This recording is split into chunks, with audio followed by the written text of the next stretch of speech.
Well, first of all, I'm an old country boy from Lynchburg, Virginia, born and raised. Um, I played sports in high school. You know, football. Used to wrestling. Wrestling is my passion. Um, so after graduation from high school in 1986, I joined the army that fall in 1986, and I recently retired 2018. Actually, to be exact, October the 1st, 2018. 32 years of service to my country. While serving in the Army, I served from squad leader to command sergeant major at the general officer level. You know, responsible for over 10,000 personnel at the executive level. So pretty much that's it in a nutshell. And I Okay. experienced, you know, great leadership, poor leadership, so-so leadership, you know, through my 32 years uh, while serving my country. And I've learned great things from my poor leadership, poor leaders, good leaders, so-so leaders. And I put all into my kick bag, and that's what you have today. You know, that's how I, base my leadership style based on what I've learned. Very Uh, good, very good. I mean, I appreciate you sharing that again. Thank you for your service. And like I said, I met Rob, years ago. He had just retired, and he actually came over and worked with us. I mean, he came over with a great attitude. I mean, he used to motivate me when he showed up. Great attitude, what I'm saying? Always smiling, stuff. Just one of those people that you really want to be around and really want to work with. He always had that attitude that yeah, we can get this done, not a problem, no problem's too big, and things of that nature. So, just real quick, Rob, if you don't mind, helping us understand it, because you started going into it a little bit just now. Just kind of okay. take us on that journey to help us to understand why you are so passionate about leadership in the workplace. Okay. Well, one of the reasons why I'm so passionate in leadership in the workplace, um, from a broad perspective, because most of my leadership was in the Army. I spent time in the Army most of my life, 32 years, 54 now. So, so what I'm about to share with you now in your audience, is that I've had great leaders, so leaders, and let me just talk a little bit about the poor leaders, right? And when I had that poor leader, you know, while I was serving in the army, it affected the soldiers' morale. Okay, soldiers didn't want to be there um, in that organization. They was ready to get out the army, do that 3 or 4 years, and get out. Yeah, You know, so when it affects the morale in an organization, guess what? You're going to affect the organization mission. absolutely. So it's just like a domino effect. Um, and not only that, let's talk about civilian organization. It's going to affect. You're going to have a high turnover rate. People's not going to be there. Want to be there in that organization. So why I'm so passionate is because leadership is so important. Because it affects the personnel, the person. And I was raised that you treat people the way you want to be treated. Right. You know, and that's the premise of the leadership, and how I feel why it's so important to me today. Yeah, no, that's a great. Yeah, I like the way you did talked about that, Rob, because I think you're absolutely right. Um, you know, Generally, when we look at leadership and the things that leaders do, the way that they treat the people in their organization, making them feel Mhm. valued, things of that nature, it literally gets them to the point to help them to understand Right. whether or not this is where I want to be for the next X amount of years. You kind of hit it Mhm. on the head. You hit the nail on the head. You said, I've been in the army for 32 years. And that is a large chunk out of your life. And you got to look at these, young soldiers, males, females, and let's look at it from a civilian standpoint Mhm. as well. Right. From in the civilian sector, you know, they didn't sign a contract. They was just hired, so they can leave at any point in time they want to. Important. So when we look at these things, leaders have to take responsibility for the culture they create. And I think that's important to understand. Right. Do you create a culture in which that most people will want to be in? Do they feel like this is an extension of their family? Because that's really what most people are looking for, right? They're looking for that person that they can hang out, talk to, share certain things with. Do they care enough about me to ask me what's my wife's name or what's my right? Things of that nature. Go ahead. Right, you hit a good point. It's all about family. Yeah. It's all about we're coming to work and you being treated like you family. You coming by. Like my supervisor now. Come by and say, "Hey, Rob, how you doing? How's the family? How's Cheryl?" That's my wife's name. How's Cheryl? Right. How's the grandkid? That makes you feel good. There's little small things like that make you feel good. Yeah. And guess what? It makes you excited. Absolutely. You want to come to work because you got leaders that care about you, that's concerned about your personal welfare. Yeah. And I say this, people that's not in leadership positions, whether you're in the Army or in an organization, they want to know that you care before they want to know what you can provide to the organization, whether it's technical or your leaders. They want to know that you care about me. Yeah. When they realize that you care about me, hey, you want me to work overtime? I work overtime. There you go. You want me to work late? You want me to do this extra work that's not in my performance duty? Yeah. I'll do it because guess what? You got my back at the end of the day. Yeah, absolutely.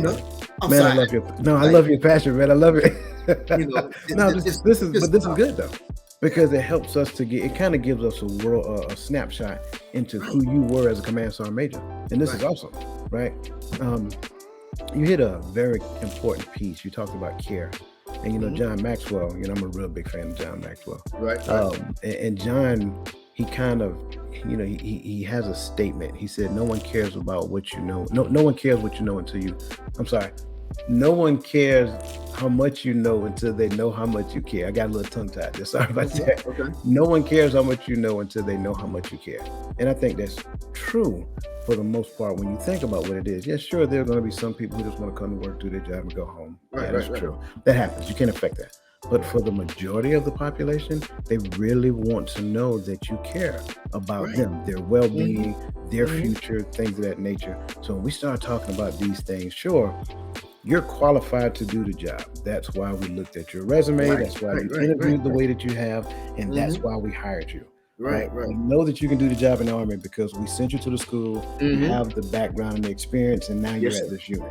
So you are qualified to do the job. Now, are you in a place psychologically to do the job? And the way that I help you get there psychologically is that I need to connect with you from a leader to subordinate or whatever. Connect with you. If I put forth the necessary energy and efforts to connect, now it's different because it's not just you coming to get a paycheck. You're coming, like we talked about previously, you're coming amongst family, people who care about you, people who care about your well-being. It's understanding as a leader. You have to understand that basic human needs. You know how they taught us, in leadership school while I was in the Army? The human needs, that pyramid. Yeah. It's all about that. And then two, you have to humble yourself. Absolutely. Because as a leader, it's not about you. When you become a leader, it's not about you. Yeah. It's about the people that work for you in an organization's mission. Because if you're taking care of your people, the mission's going to take care of itself. Absolutely. Example, right? When I was Brigade Command Sergeant Major, I'm not going to say which organization, back in 2014. So the previous leaders, the morale was low when me and my brigade commander got there. We got there around about the same time. I was there probably about two or 3 weeks ahead of him, before we got there. So we was having a conversation at lunch, and we was talking about what's going on in the organization, and what can we do to bring the morale up and everything like that. I told the colonel, I said, this one thing, sir. I said, if we show the people these soldiers and civilians, because we're civilians as well, Okay. that we genuinely care for them, the mission is going to take care of itself. We make sure they get awarded, they get recommended for awards. We go by and visit them and show that we care for them. Yeah. Personally. Yeah. Everything's going to take care of itself. Absolutely. He kind of looked at me because, some officers think, it's all about showing my leadership, my leadership philosophy, but that's good. Yeah. But you got to take it personally first. Absolutely. Take it personally, then the professionalism within the organization is going to take care of itself. Absolutely. I believe that is the foundation of an organization. Yes, sir. Is that leader showing genuine care for their people. Yeah. Absolutely. If you don't do that, you're going to have, as a leader in an organization, you're going to have issues. Yeah. My opinion. You're always going to have some challenges within the organization. Mm-hmm. But I believe the foundation is showing that being humble and showing that care for the people. Absolutely. Man, I love this. We got one of our guests. She said that this is so true. And I definitely appreciate her comment because, it's across the spectrum. Like, It doesn't matter what level of leadership you work at, where you are, who you are. You can work at McDonald's. It doesn't really matter. If you practice these things and create a culture that is like a family within the workplace, you'll have employees that look forward to coming to work as opposed to waking up and like, oh my God, it's time to go to work. That's not what you want. You don't want to go to work dreading life. You want to go to work excited. I'm looking forward to talking to Rob today. I can't wait to see what Rob did yesterday. You know what I'm saying? It was the weekend gone. Rob said he was going to host a barbecue. I couldn't go, but I can't wait to talk to him and see how the barbecue went. Just stuff like that. It's a family away from your family. And I think that's one of the things, I've been in some great organizations as a field artilleryman. And one of the things I would say is that we train hard, but that training hard aspect gets after that winning spirit that is free to core, which makes us uniting bond. And we really view each other as brothers. So, it's if we got to work late, it's okay because we're amongst family. And we're not just working late because somebody that's, sitting in the office someplace said, well, you guys are going to work late. No, if we had to work late, it was for a reason. And we knew it. And because, I'm sorry, go ahead. No, you brought up a good point. Working late goes back. That leader providing purpose and direction. Yeah. So as a leader too, you got to provide purpose and direction, and you have to inspire. There you go. Your employees. Yeah. To get something accomplished. Absolutely. If you don't inspire, that's you're gonna have another challenge as well. Absolutely. So as a leader, you have to be able to inspire your people as well. Absolutely. I agree. If you inspire, take care of them. Yeah. I'm ready to join. I'm ready to be part of the organization. There you go. You don't have to pay me that. You don't have to pay me that much money. Right. I'm ready to be part. I just want to be part of an organization like that. That's it.